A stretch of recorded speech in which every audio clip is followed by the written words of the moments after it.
Hari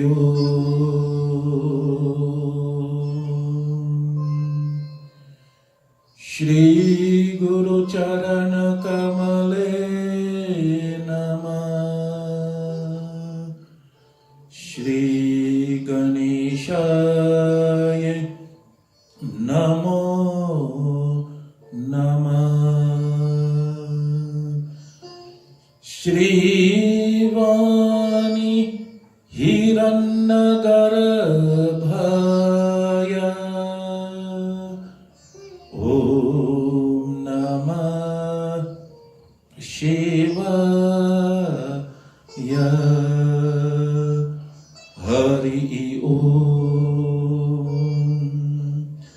Namo Kasikabasini Ganga Tire Sara Architam Chandanam Rakta Pushpam Sara Vanditam Pujitam Sarvadevam Namo Sankata Kashtaharani Bhavani Namo Mukti Devi Namo Vedamata Sada Yogini Yogi Gamyam Sada Kamini Mohitam Kama Rajam Namo Sankata Kashtaharani Bhavani Idam Kashnaratnam Prate Pratakale Hare Papatan Ke Bade Dharma Jnanam Sada Dukka Me Kashta Me Rakshapalam Namo Sankata Kashtarani Bhavani Namo Sankata Kashtarani Bhavani Bolo Shankara Bhagavan Ki Jai Har Har Ganga Devi Mata Ki Jai. Sisters and brothers, Namaskar. Welcome again to Shiva Mandir Shiva Puran Katha for 21 nights before we celebrate Shivratri. Tonight, my topic is the advent of Ganga Ma. In our Dharma, Ganga Ma plays an important and significant role. To this day, the jal of Ganga is placed in kalas, puja and bathing of murti. Ganga Ma, the Divine Mother, has an important role on our altar. But her advent is as unique as her presence itself. It all began with a yajna of Raja Sagar. Raja Sagar was a noble and dharmic person, and he was doing a yajna. And at this yajna, he had a horse that would have been dedicated for this great auspicious yajna. As he was doing this yajna, and the time reached for him to present this horse to the altar, he could not find the horse. So he asked his sons to go and search for the horse so that he have this horse for complete his yajna. They went out their journey to search, but they could not find this horse every place they went. On the way back to the palace, they took a different route. And to their surprise, in the ashram of Kapildev Muni, this horse was sitting. So they were happy to find this horse. But at the same time, they were sad because of this horse missing. And they thought probably it was Kapildev Muni who stole their horse in the first place. Friends, it is never good to assume things. Let truth or facts determine how we make decisions in life. Assumption can lead us to different temptations that may not bring good results in life. Their father, Raja Sagar, was dedicated to Dharma. Unfortunately, the sons were not as dedicated as he was. Being the sons of a king, they took things for granted, and their lives were not in tune of the dharmic principles. That is why when they saw this horse sitting in the ashram, a dharmic person will go and investigate if they're not sure. But in this case, they did not try to find out. They thought it was the rishi who stole the horse, and they went into the ashram. In one corner the horse was sitting, and on the corner, the other one, Kapildev Muni was doing his tapasya. They could have taken the horse and go away. But they said to themselves, before we go with this horse, we'll make sure he pays the price for stealing our horse. And all this was happening under assumption. So Kapildev Muni was in great tapasya. He was doing meditation and chanting, and he was so absorbed with his meditation that he forgot his presence. They started to throw insult to him, started to call him names and degrade him. And then what happened? That was not enough for them. They looked at the corner in the ashram and they saw pieces of wood and bamboo, and they took it and started to hit him, beat him. Kapildev Ji was in meditation. The first few minutes of hitting him meant nothing to the rishi because he was steadfast in his meditation. And they continued to be more torturous and more devious and more torturous to him. And they disturbed his meditation to the point by he opened his eyes. And when he opened his eyes, from his third eye, fire came. And when fire came, it destroyed the sons of Raja Sagar.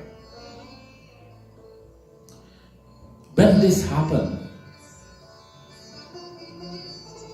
Raja Sagar was awaiting for his sons to arrive. But the sad news instead got to him.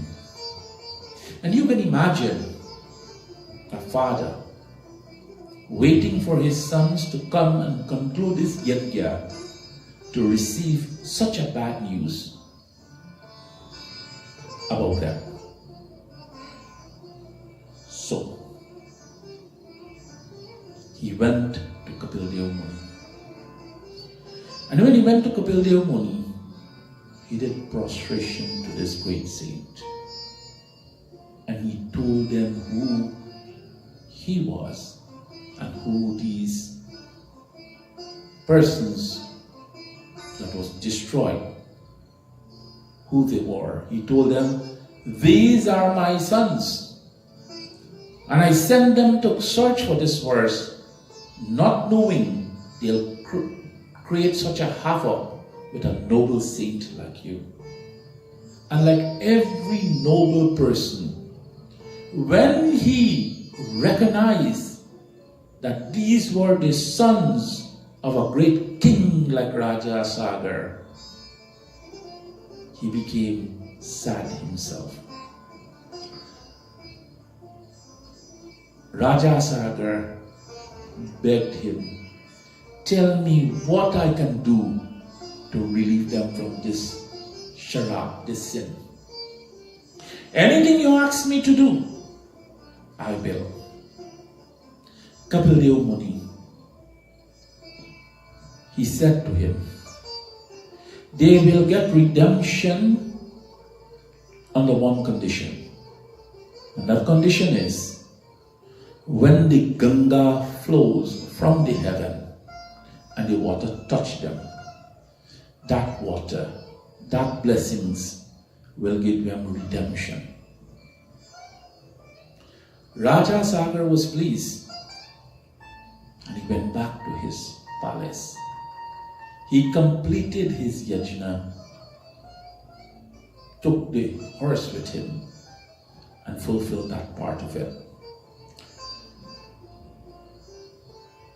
He continued to pray to Ganga to come on earth. He continued for the rest of his life until he passed. He could not bring Ganga. And his entire kul, his entire generation, after him who became king, they continuously prayed for Ganga Maya to come to fulfill the Sharab. Friends, if I may share something and deviate a little bit from the Katha, every one of us as a human being, we have a responsibility. See, as a child, as a son or daughter, what we do will bring some praise or disgrace to our parents. We are living in a world where people remember the negative or the bad thing only. We may do a lot of good karma in our life. In the eyes of a devotee, they will remember those good things. But for majority of society, the moment we make one mistake, that is the only thing they will remember. Why? Because people behave according to the knowledge they have.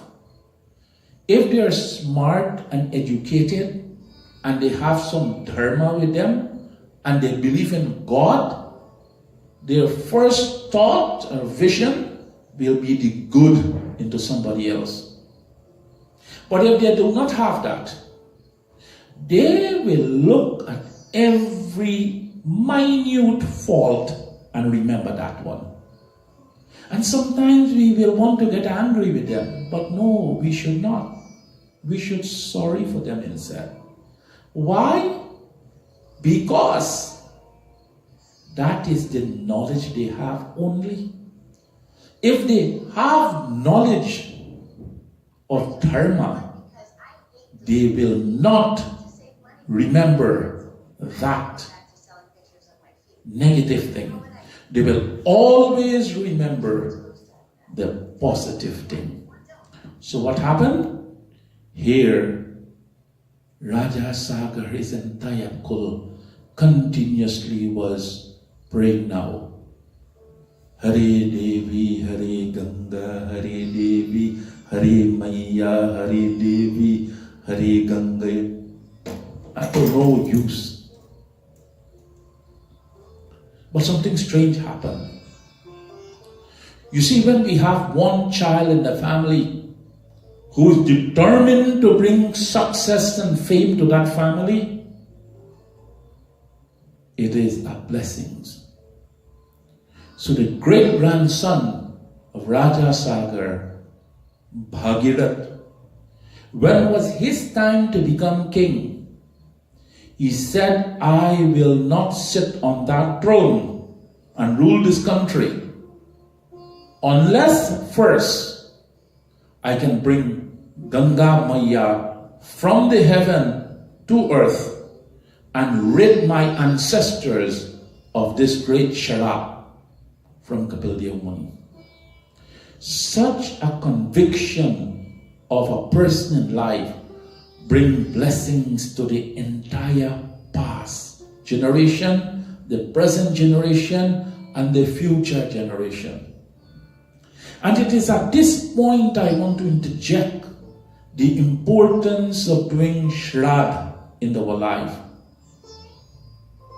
You see, when Pitri Paksh come, we do Pitri Puja. It is one of the greatest sacrifices we can ever do for our ancestors. Because of them, we are here. And Pitri Puja bless 3 generations. 1, the generation we do the Pitra Puja for, the ones who pass, parents, grandparents, great-grandparents, they will benefit from that Pitri Puja. The generation now, the son or daughter or whoever is doing this Pitri Puja, they will be blessed. And blessings is such a wonderful thing that this generation that is doing the Shraddha now, their generation to come, their children, grandchildren, even those who are not born yet, whenever that blessings is being distributed, the entire future generation will be blessed. Whatever sacrifice we make now, that sacrifice will benefit us, no doubt. But we don't know how miraculously we are doing something for the generation to come. So what happened?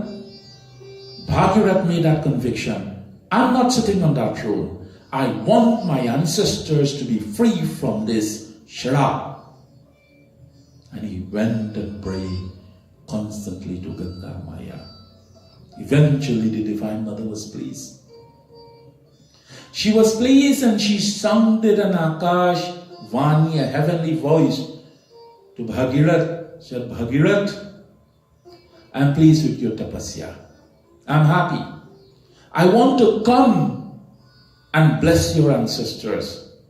But if I'm to flow from the heavens to earth, the force of that water will wash away most of this earth. Have someone to receive me so that I will not destroy Dharti Ma with the flow from heaven to earth. Hinduism is a very scientific religion. You see, the science being our dharma is unfathomable. Why? Because at that time, thousands of years ago, Ganga Ma was thinking of Mother Earth. Our dharma was teaching us about the environment. We have a responsibility for this environment, the air we breathe and others. The earth we enjoy from, others must benefit from it too. So Bhagirath went to his guru. And this is why we have a guru. A guru is a person who is there to help us in our spiritual growth. And whenever we decide to choose a guru, we must make sure that our spiritual journey will get the guidance we need from that person who we choose as a guru. So Bhagirath went to his guru. And he told his Guru of this Akashvani. And the Guru smiled.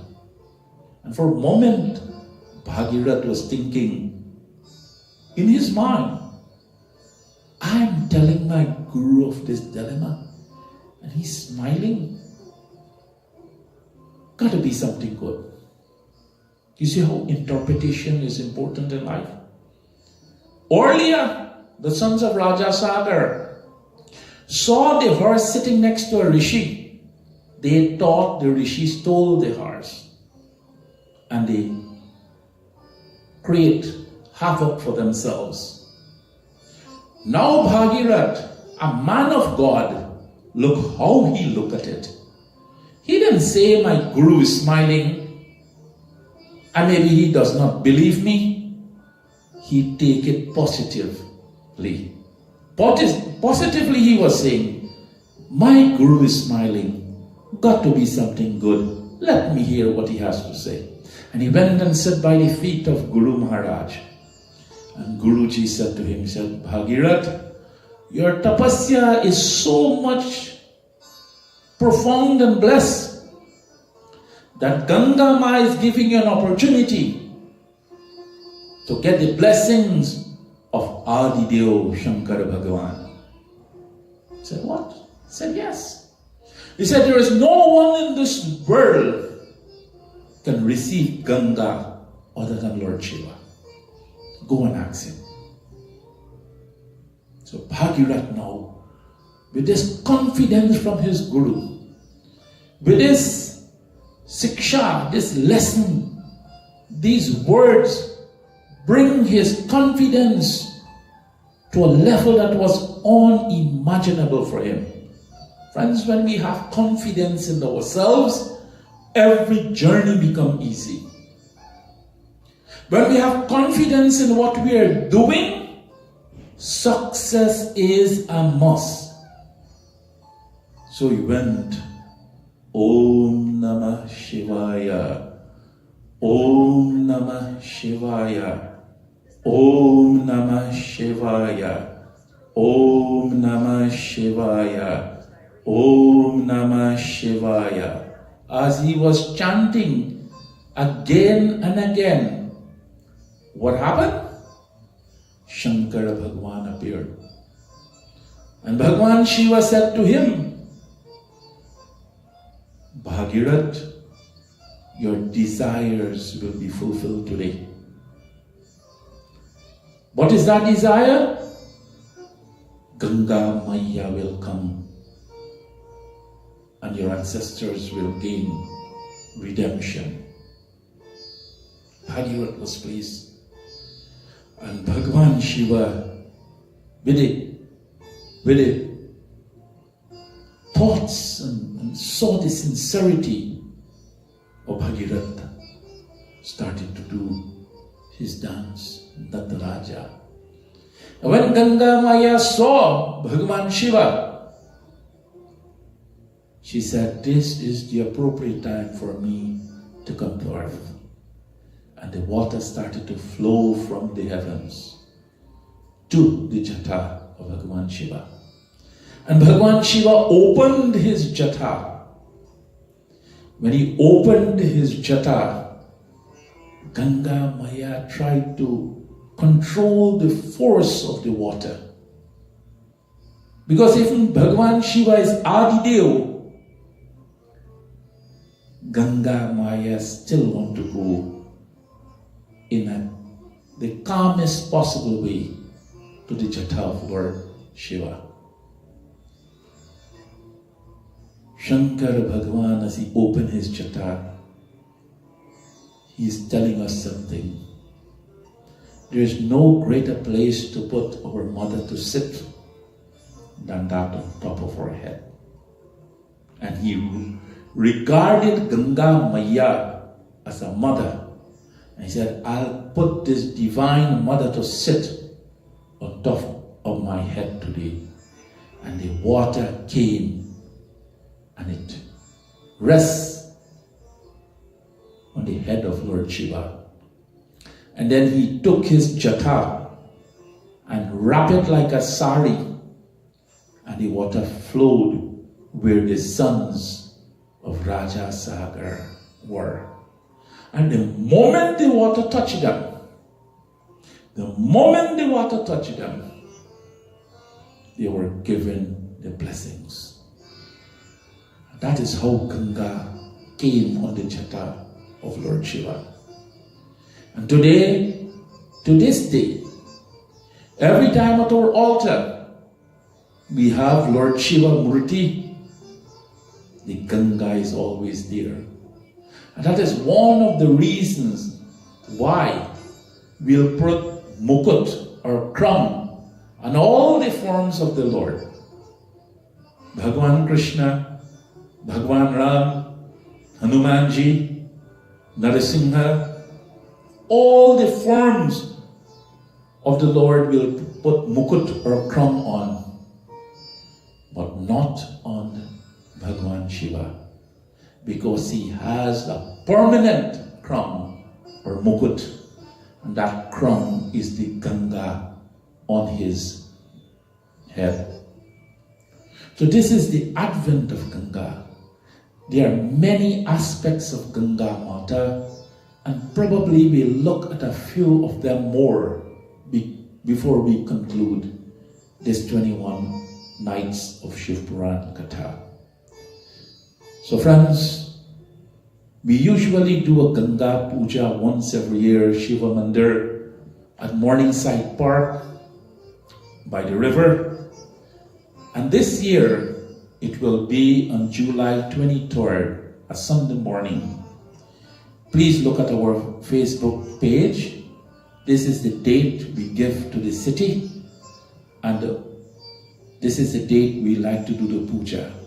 You can come that day with your prasad and offerings, and we'll do Ganga Maya Puja. We've been doing this for the last 9 years, and we look forward for your support at Shiva Mandir. I want to remind you of the 108 Shivlingams we have. Please call the name, a number on the screen. There are 2 names. Call one person, either one of them, and book your lingam. They will give you all the instruction how to pick it up. These lingams, puja will be done, and it will be blessed for you to keep in your home, your vehicle, your office, your room at the dorm at the university or college that you go, because the blessings is there to bring peace, shanti, and calm in your life. May Bhagwan Shiva richly bless all of you, keep you well, and keep you happy. Bol Shankara Bhagavan ki Jai.